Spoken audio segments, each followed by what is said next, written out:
Buyurun. Savcı hanım beni Polat Alemdar gönderdi. Memduh. Buyurun Memduh Bey. Torununuzdan bahsetmişti. Yalnız mı geldiniz? Yok, gençler dışarıda bekliyor. Avukatınızı ayarladınız mı? Ailemizin avukatı var. Ben sizi böyle bir konuda rahatsız etmek istemezdim savcı hanım. Ama bu belaya düştü bir kere. Evlattır, ne yaparsın? Olur mu öyle şey? İşimiz. Madem pişman olmuşlar, ben elimden geldiğince yardımcı olacağım. Allah razı olsun.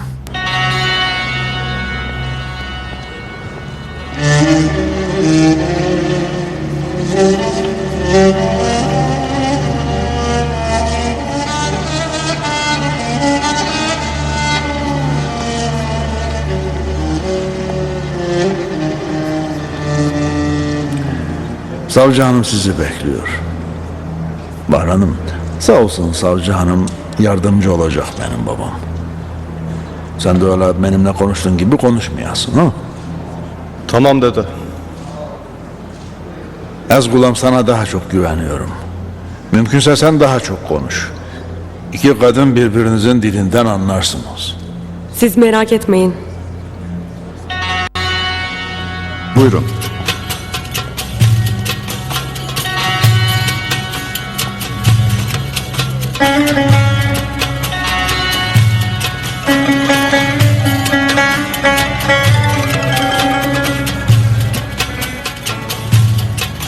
Ne var hanım? Yeni girdiler içeri. Ne var merak edecek? Tamam işte. Ya verme gelinini. Kızım, bir şey yok. İfadelerini verecekler.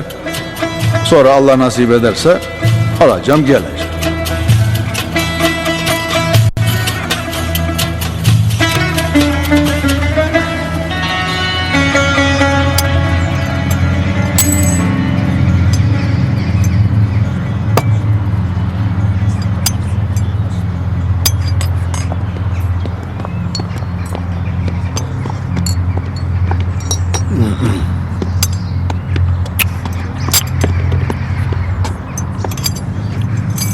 Ya sen hoş geldin İzzet'im. Gel. Zaza, o kadar para kazandın, hala daha buralarda mı oturuyorsun? Balık ekmek yer misin? Yok, tokum. Allah seversen. Mahmut. Oğlum çay getir İzzet abine. Ben buraları seveyim. Ele o zengin yerler sevmeyeyim. Ama değilsen ki Urtaz götürem seni yaşadım. Ben o işleri çoktan bıraktım Zaza. Hangi işleri? O işleri. Niye oralara sigara satmıyormuşsun? Her yere sigara satıyoruz. Mekan niye gezeyim Zaza? Niye arada bir gezmek lazım? Malın kıymetli mi gidi, kıymetsiz mi? Sevdigen mi gidi, düşmanan mı gidi? Al, misal bu Mahmut, yeğenim. Bizim en has yeğenimiz malı bizden almıyor. Değil mi Mahmut? Dayı bilmediğimden. Bak. Mahmut bile bilmiyor. Ne de hele? Kaç paket sigara satsın günde? Günde 100 paket satıyorum, satmıyorum. 100 paket? 100 paket. 100 paketten ne olacak Zaza? Ya nasıl ne olacak ya? Biz 3'e verik. 3,5. 3,5. Biz 3,5'a verik. Adam ona saati. Bize ne? İsterse 1000 liraya satsın. İzzet kardeş, benim kitabımda öyle bir şey yazmıyor. Kimse benim malımı öyle üçe alıp öyle bine satamaz. Zaza, devlet bile karışmıyor artık. Millet malını kaça satarsa satsın. Türk devletidir. Zaza devleti değildir. İstediğini yapar. Kime ne kardeşim? Ama benim devletimde kime mal sattığım, ne kadar para kazan ise o kadar vergisini verecek. İmdat. Ula bu pavyonda kaça verirler bu cigaraları? Dayı, onu Cevher dayım daha iyi bilir. Dayın o işlerden mecburen eline eteğini çekmiş ha. Dayına tumansız hava sahasını sor. Kaça verirler? 20 liraya verirler dayı. 20 lira mı? Ne o? Ula. Üf. Ne bu ya? Eşkıya mı? Hırkız mı? Deli tumul mu? Benim 2 liralık malımı nasıl 20 liraya verirler ya? Ya senin haberin varsa sen nasıl buna eyvallah değilsin? Dayı yanından ayrılmama müsaade etmişsin ki. Ha değilsin ki ne zamandır gitmemişim, paslanmışım. Ben bir şey demeyeyim dayı. Allah vere İzzet Ağa da bir şey demeye. Ya lafa daldık unuttuk. Bir geçmiş olsun demişsin Cevher'e. Geçmiş olsun Cevher, hayırdır? Tansiyonum var da onu diler. Vah benim kadersiz Cevher'im. Geçer inşallah tez zamanda. Zaza. Madem sen 3'ün 5'in peşine düşmüşsün, ben sana asıl işi söyleyeyim mi? Biz piyasanın yarısına hakimiz. Öbür yarısı kimde? Sen yarısına hakimsense? Öyle bir adamlar ki dokunmak mümkün değil. Allah Allah. Niye onların tıkı mı var ki dokunamıyor ki?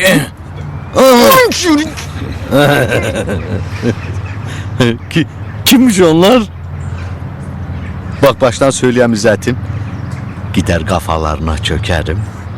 Yüzdemi %35'e çıkarırım. Valla he demişsense he sensin çıkarma daha iyi. Sen onları hallet, %50 pay vereceğim sana.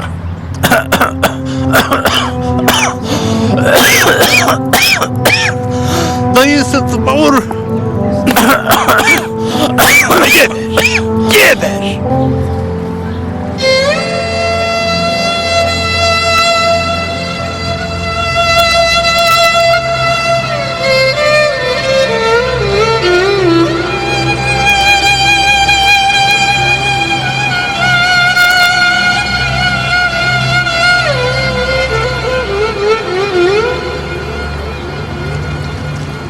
Efendim müdürümüzün bilgileri ve adresi.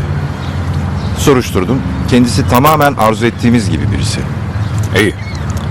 Gidelim. Ama izni ayrılmış efendim. Niye söylemiyorsun Tuncay? Senelik izni ayrılmış ama bugün bitiyormuş. Bu akşam kendisi nöbetçiymiş. Tuncay iyice kafayı yedin ha. Hastane yüzünden efendim. Aklımı başımdan aldı. Memati gidelim.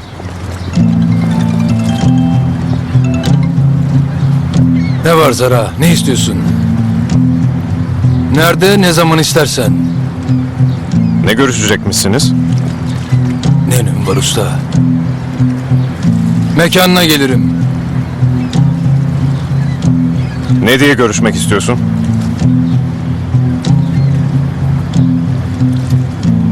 İyi tamam. Abdüley sen benimle gel. Ne diyor kadın? Bulut'a sıktıran adamı bulmuş. Tuzaktır abi. Böyle tuzak mı olur Abdüley? Arabayı çıkar üstüne. Ben de geleyim abi. Hadi gel.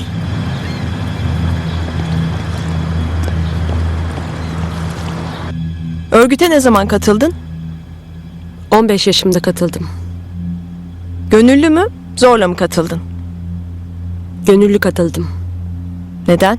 Devletin halkıma yaptığı haksızlıkları gördükten sonra isyan ettim. Arkadaşlarla sınırdan geçtik. Örgütte siyasi ve temel eğitim aldım. Çatışmaya katıldın mı? Katılmadı. Sana sormadım. Ona sordum. Kendimizi korumak amaçlı katıldım. Kimseyi yaralamadım ya da öldürmedim. Hangi eylemlere katıldın?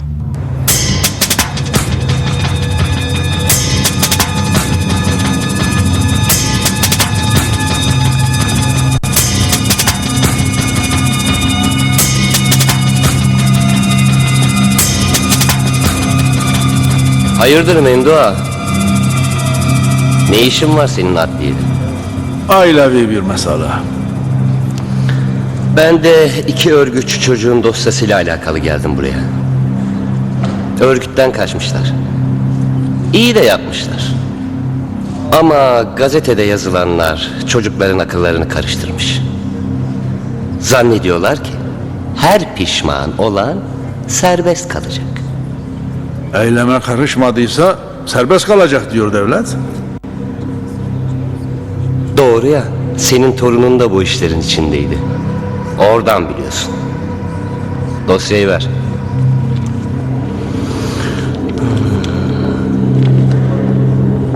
Ben unutmuşum Memduha. Bu senin torunun değil mi? He, benim torunum. Bak şu işe. Meğer ben senin torunun için gelmişim. Kız da sevgilisi mi?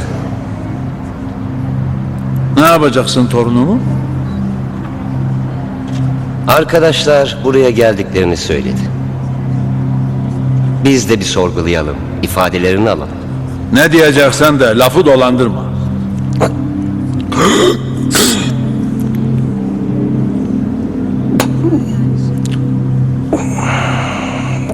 Duydum ki Polat Alemdar'la yediğin, içtiğin ayrı gitmiyormuş. Doğru duymuşsun. Ticaret de yapıyor musun? O da doğrudur.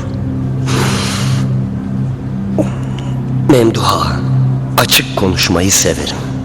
Eğer Polat Alemdar'la bırak ticaret yapmayı, selamlaşsan dahi torununu, morununu unut.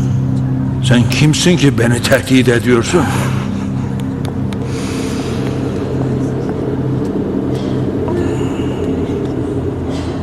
Ben devletim. Biraz sonra torununla yanındakini sorguya alacak adamım.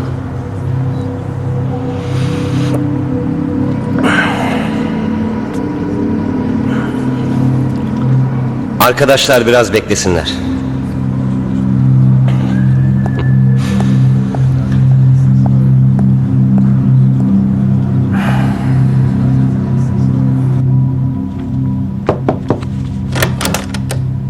Savcı hanım, rahatsız ettim. Buyurun.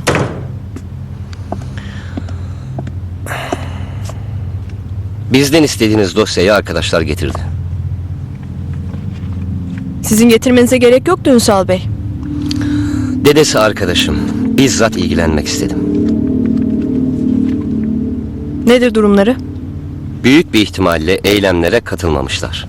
Fakat örgütün yönetici kadrosuyla ikisi de temas halinde olmuş. Müsaade ederseniz biz gereken bilgileri kendilerinden alalım. Sonra siz gereğini yaparsınız. Olur tabii ki. Bir gün sizde misafir olsunlar. En güzel şekilde ağırlayacağım çocukları. Var mı benden istediğiniz başka bir şey? Yok, teşekkür ederim.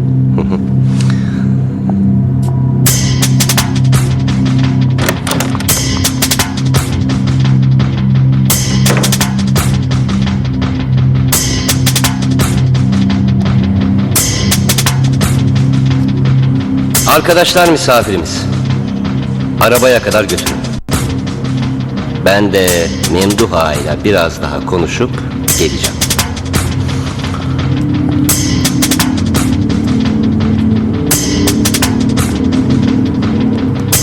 Dedeniz arkadaşım çocuklar. Merak etmeyin. Siz gidin, ben de geliyorum.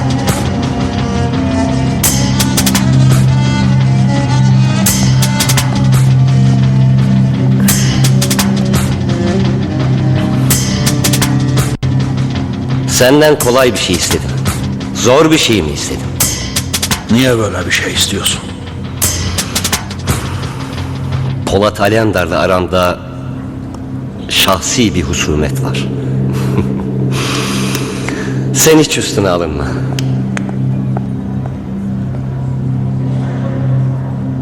Memduh Bey, çocukların ifadesini alıp bana getirecekler. Ünsal Bey bizzat ilgilenecek. Teşekkür ederim.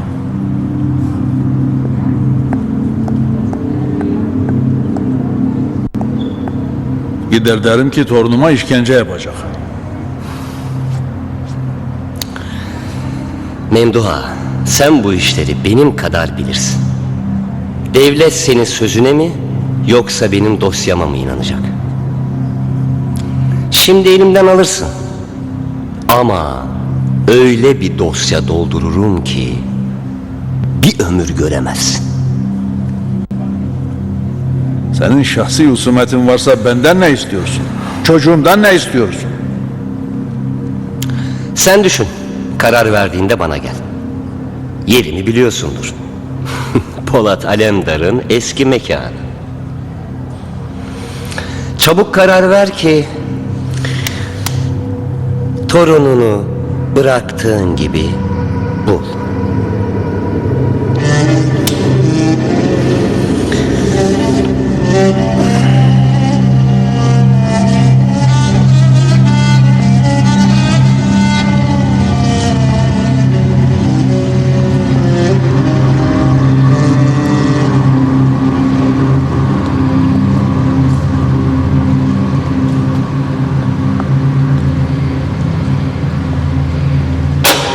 Hüsnü, sen burada kal.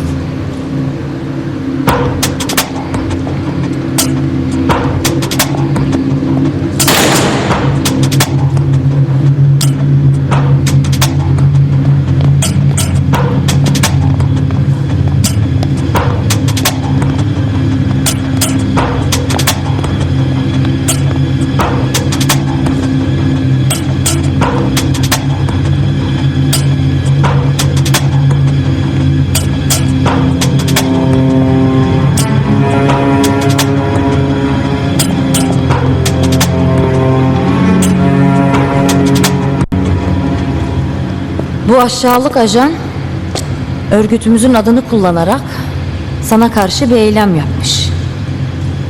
Yalçın Bulut'un ölümüne sebep olmuş.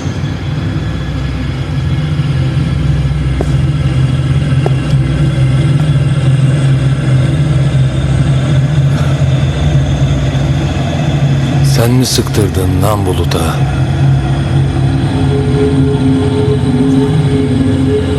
Kim sana emir verdi? Sana kim emir verdi? Özcan. Hangi Özcan? Arkandaki Özcan. Sen mi buna emir verdin Özcan? Abi, tanımam etmem. Adını söylüyor. Zaza'dan alacağımız için buraya gelmiştik. O zaman görmüştür. Özcan sana ne dedi? Özcan kim bana bir şey desin. Ben ona akıl verdim örgütten adam bulalım diye.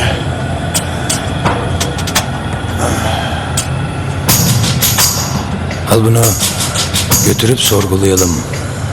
O kadar da değil. Adam benim adam. Sana hediye edecek değilim. Benim yaptırmadığımı öğrendin değil mi? Konu benim için bitmiştir.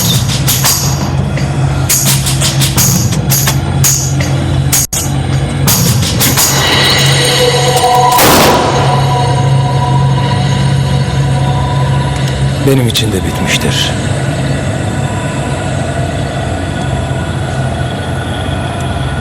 Bu konu ayrı, sana husumetim ayrı. O kadar çok hasmım var ki. Bir de sen ol. Çok mu gelecek?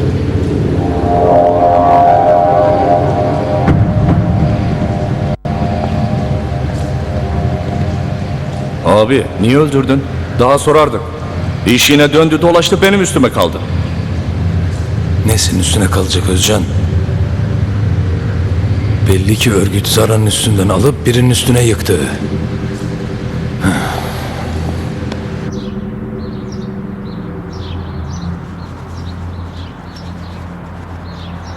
Ne yapıyorsun Tuncay Bey? Hastaneden kalan bir alışkanlık efendim. Her taraf mikrop yuvası. Tabii Tuncay Bey. Ne zaman bu ateşten gömleği üstümden alacaksınız efendim? Hastane beni deli ediyor. Şu işi bir hallet bakalım, sonra konuşuruz. Oldu bilin bu işi efendim. Şerafettinciğim, merhaba güzel kardeşim. Nasılsın, iyi misin? Buyurun lütfen, buyurun. Yabancı ev değil, Şerafettinciğim bizim kardeşimiz. Hatırladın beni değil mi Şerafettin? Tuncay Kantarcı. Şerafettinciğim, evde köpek kedi varsa bir odaya kilitle, öyle konuşalım. İçimizde alerjisi olan arkadaşlar olabilir. Hayırdır Tuncay Bey? Hayır. Çok hayırlı bir iş için geldik.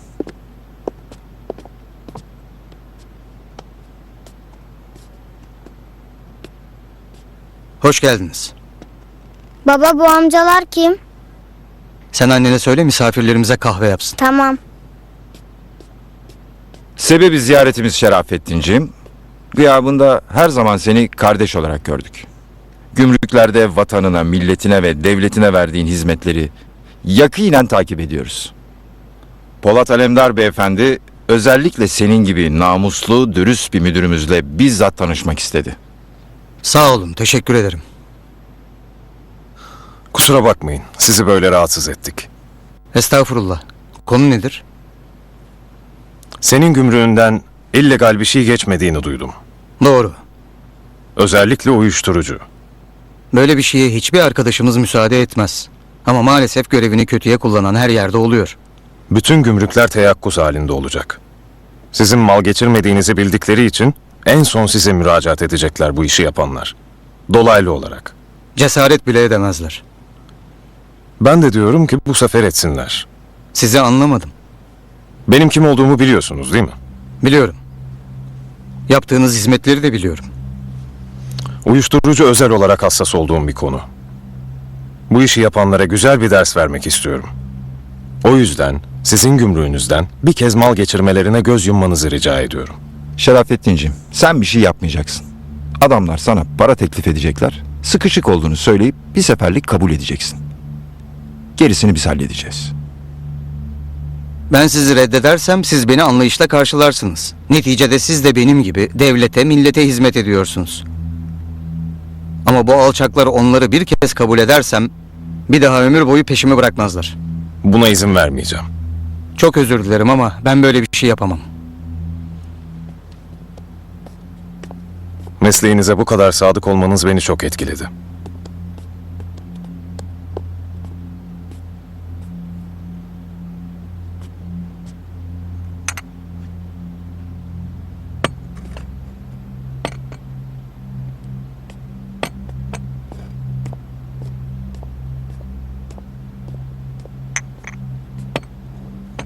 Sizin gibi dürüst, namuslu insanların çocukları daima devletin hizmetinde olmalı.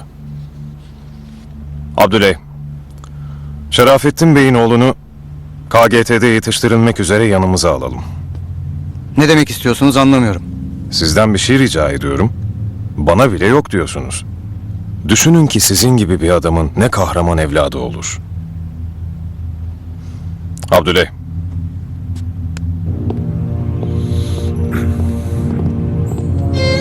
Baba!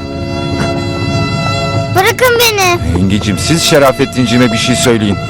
Beyhude inat ediyor. Kötü bir şey istemiyoruz kardeşim. Anlamıyor musun? Zehir tacirlerinin ocağına incir ağacı dikmek istiyoruz.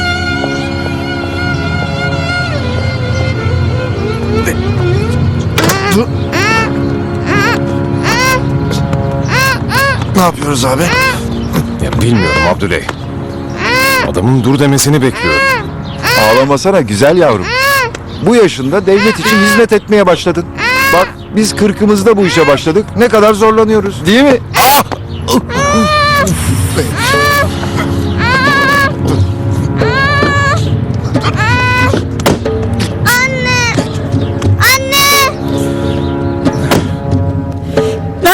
istiyorsun sen Şerafettin? Ne istiyorlarsa yap. Çocuğumuzu nasıl verirsin? Bir sakin ol. Devlet istemiyorum. Oğlumu bana geri getir. Gel. Bırakın beni. Gel oğlum. Gideceğim Gel ben. çocuğum. Baba. Gel. Telefon Dur. açsa adam bittik. Bırakın. Çocuk kaçırma nereden çıktı? Gideceğim. Bırakın. Şimdi mi aklına geldi? Almasaydın çocuğu. Adam dur yapma tamam der diye bekledim. Anne. İşte ben de onu bekledim. Gerçekten çocuk sevgisi karşılıksız bir sevgi. Yoksa insan böyle bir canavarı nasıl sever? Küçük mikrop. Rahat dur diyorum sana. Sus Tuncay, sus!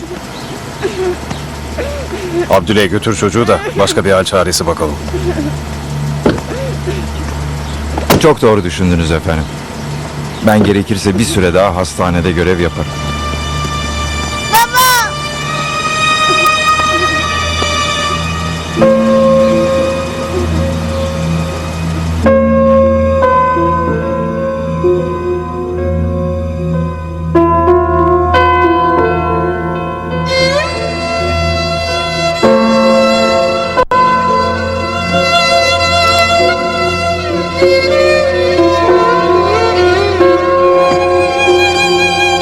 Sağ olasın benim babam. İçmeyeyim. Polat abiler şimdi gelir Memduh baba. Sen selamımı söyle. Ben olmadı sonra bir daha gelirim. Önemli bir şey varsa arayıp söyleyeyim. Yok Ezgulam yok.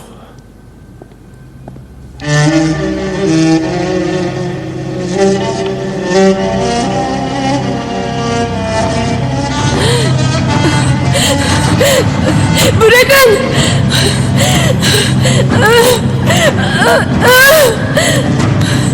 Ne istiyorsan söyleyeceğim.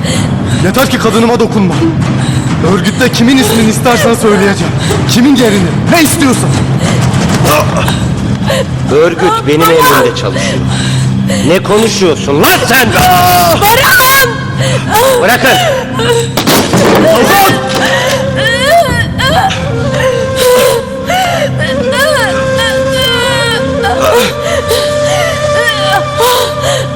Deden gelene kadar vaktim var. Yere düştün, kız öldü.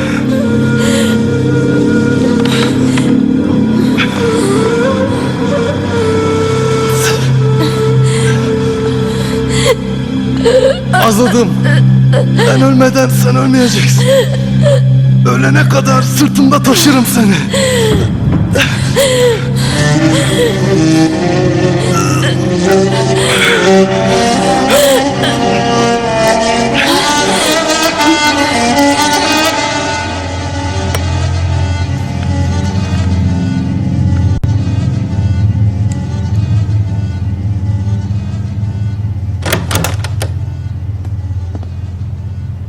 Ağam, bütün gümrüklerde ihbar var. Narkotik cirit atıyormuş. Arkadaşlar buraya sakın gelmeyin diye haber yolluyorlar. Bir Haydarpaşa'da şey yok. Daha ne? Ağam, oraya giremiyoruz ki. O yüzden Polat Alemdar oraya polis yollamamış. Ağam, müsaade et erteleyelim. O nasıl laf İlhan? Ağam, üstünden birkaç zaman geçsin. Tansiyon düşsün. Ondan sonra göndeririz. Ben ne şartlarda mal geçirmişim. Şimdi mi geçiremeyeceğim? Bunu da göndereceğiz. O da haddini bilip bizimle uğraşmayacak. Haydarpaşa'yı paraya boğun. Ağam, müdür cins adam. Kuruş yemiyor. Yemesini bilmiyordur İlhan'ım. Alıştır ki bol bol yesin. Emredersin ağam.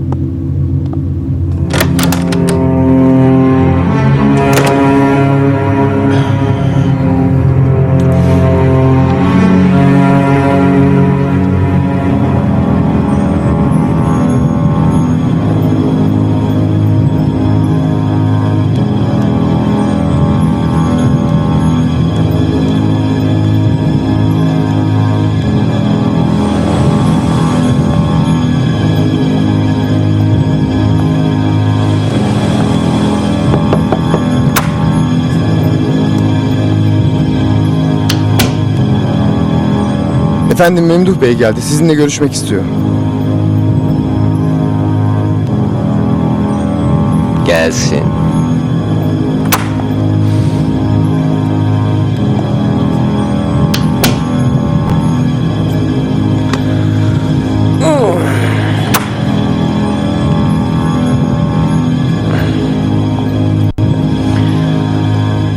Buyur Memduha, buyur. Dediğini yapacağım. Söyledin mi Polat'a ben yokum diye? Söyleyeceğim. Torunlarımı bana ver. Sen sözüne güvenilir bir adamsın. Yapmam dersen yapmaz. Hı?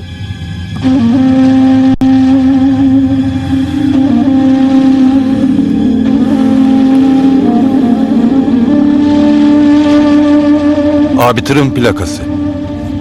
Güzergaha yazıyor.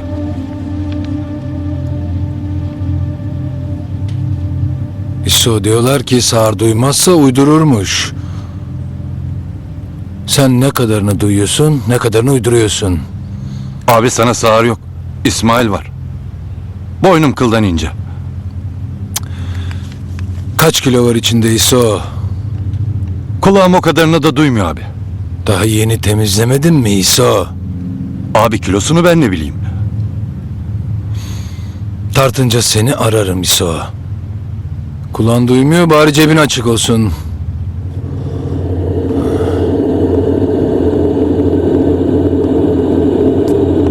Senin de yolun açık olsun. Müsait misiniz müdür bey? Gel Rüstem gel.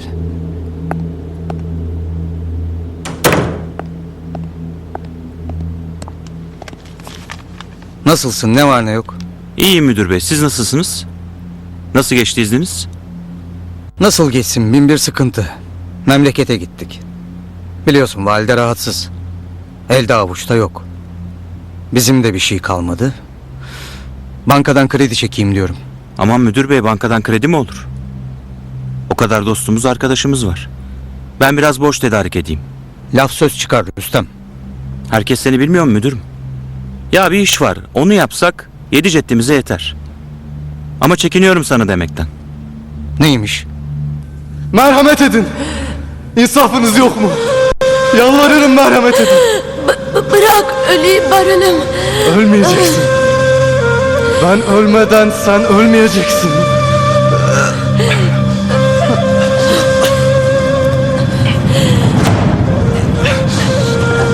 Ne yapıyorsunuz siz? Allah'ınız kitabınız yok mu sizin? İndirin kızı.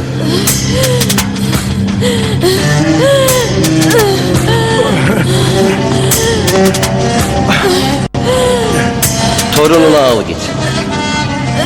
Kız cezaevine git. Tamam kızım tamam. Seninle böyle konuşmamıştık. Kız özel hücrede kalacak. Eğer sözünü tutmazsa kızı örgüt koğuşuna aldırır. O gece öldürür. Kızımı da vereceksin. Memduha, sen torununu al. Kız işi kolay. Ben sana güveneceğim, sen bana güveneceksin. Gül gibi de anlaşacağız seninle.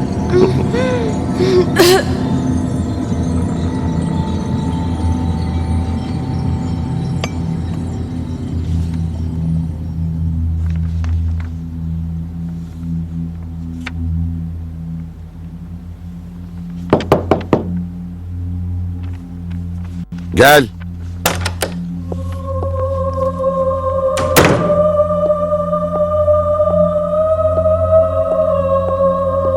Davut Bey, babam sizinle görüşmek istiyormuş. Hayırdır? Bilmiyorum ki. Ne dediysem ikna olmadı. Bana da bir şey demedi. İlla sizinle görüşmek istiyormuş. 4 gibi görüşelim. Babam burada. Şimdi görüşmek istiyor. Neymiş o kadar önemli acil olan? Gelsin bakalım. Davut Bey, eğer beni sizin yanınızdan almak isterse lütfen ona izin vermeyin, olur mu? Sen merak etme. Fikret'le alakalı bir şeydir. Seninle alakalı değil.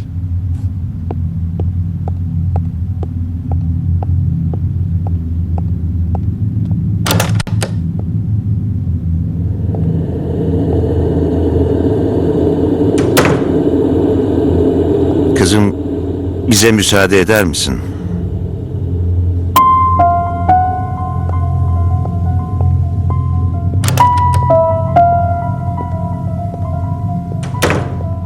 Buyur. Ne oldu İbrahim? Kızımı işten kovmanızı istiyorum Davut Bey. Niye? Bir sıkıntısı, sorunun varmış. Hayır, hiçbir sıkıntısı yok. İlk defa ben bir iş kuruyorum. Polat Alemdar'la beraber. Kereste işi. Kızım da dış ticareti çok iyi bildiği için onun benim işimde yer almasını istiyorum. Peri'yle konuştun mu? Bakalım o istiyor mu? Davut Bey, İnci Hanım sizin hangi dediğinizi yapıyor ki benim kızım yapsın? Eğer siz işten çıkarırsanız mecburi yanımda çalışacak. Yok, çıkarmazsanız ben çıkartacağım. Ama bu sefer evden çıkartmayacağım. Yok, o öyle olmaz. Bana müsaade et, ben bir konuşayım kendisiyle. Yok, şimdi gözümün önünde kovun da işinin başına bir an evvel geçsin. İbrahim, Peri limandaki matbaadaki işçi değil. Güzel bir kadın, senin kızın. Sizin gözünüzün önüne tamamen limandaki işçi gelsin Davut Bey. Böyle kovun.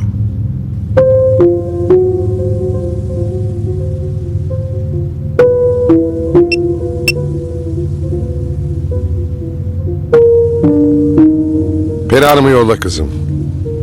Peri değil efendim. Perihan.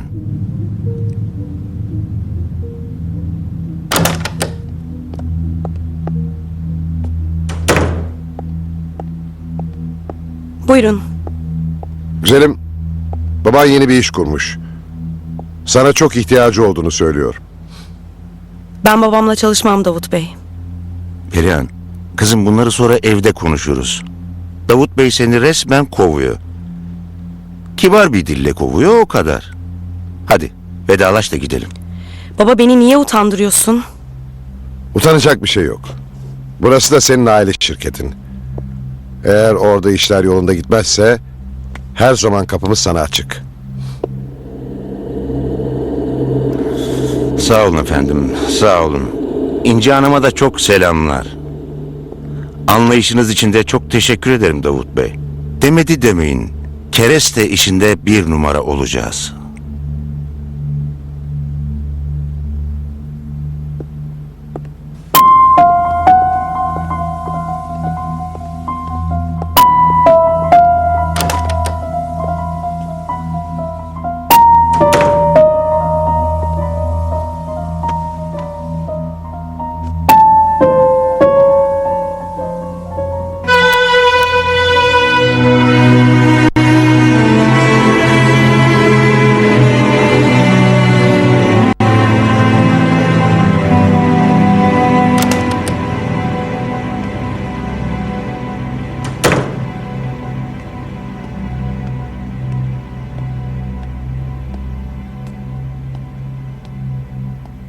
Peri'yi işten mi aldı İbrahim? Evet. Ne deli adam. Gerçekten ismini hak ediyor. Canın mı sıkıldı senin? Yo. Baba, sen bu kızdan hoşlanıyor musun? Saçmalama İnci. Ben biraz dolaşacağım. Sonra da eve geçerim. Hadi görüşürüz.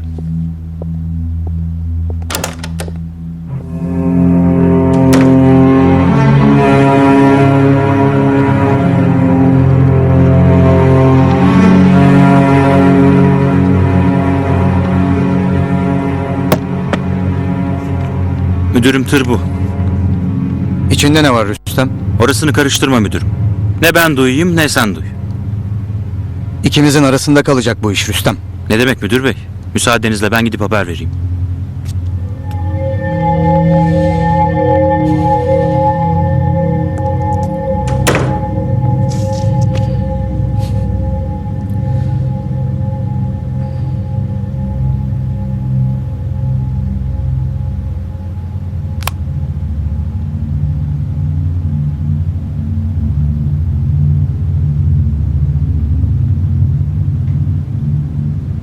Alo Tuncay Bey.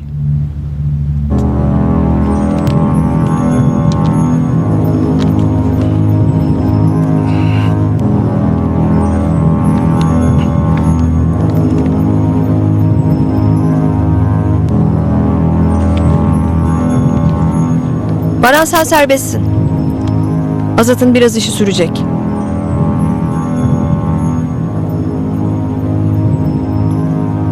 Sen çıkabilirsin Baran. Onu içeride öldürürler. Belki hakim tutuklamayabilir. Ama tutuklama çıkarsa ben cezaevi müdürüyle konuşurum. Örgütle bir teması olmaz.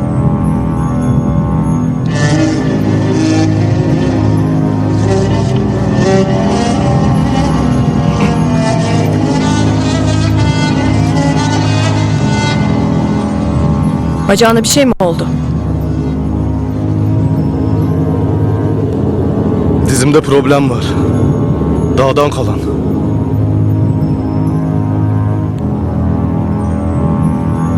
Ünsal Bey size gerekli ihtimamı gösterdi mi?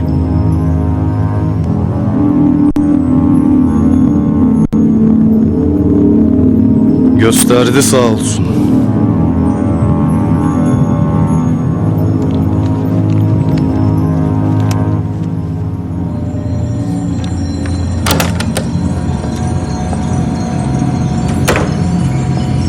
Ağam, liman tamam.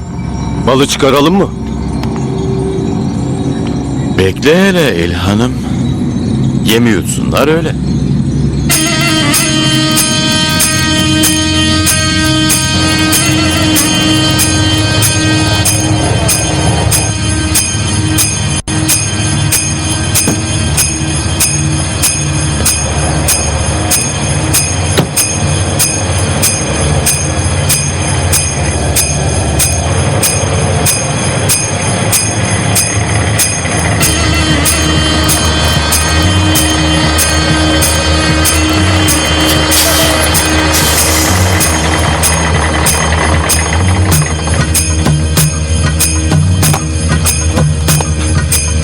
Ne oluyor ya?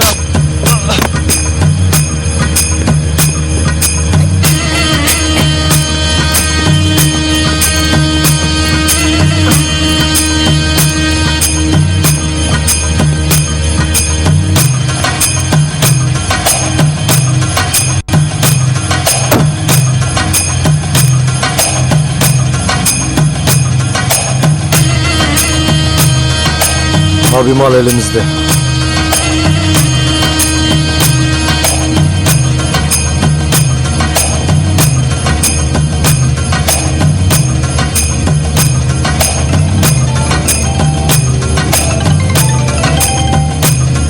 Alo.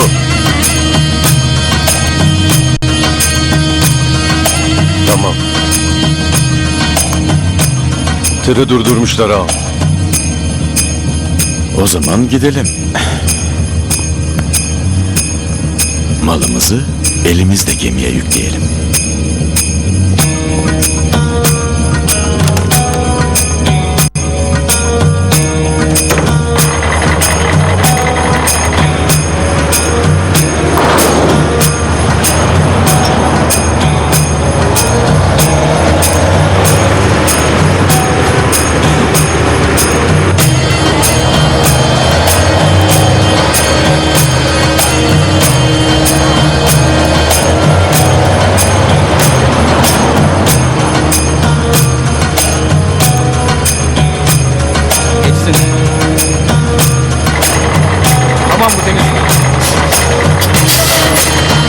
Devam et.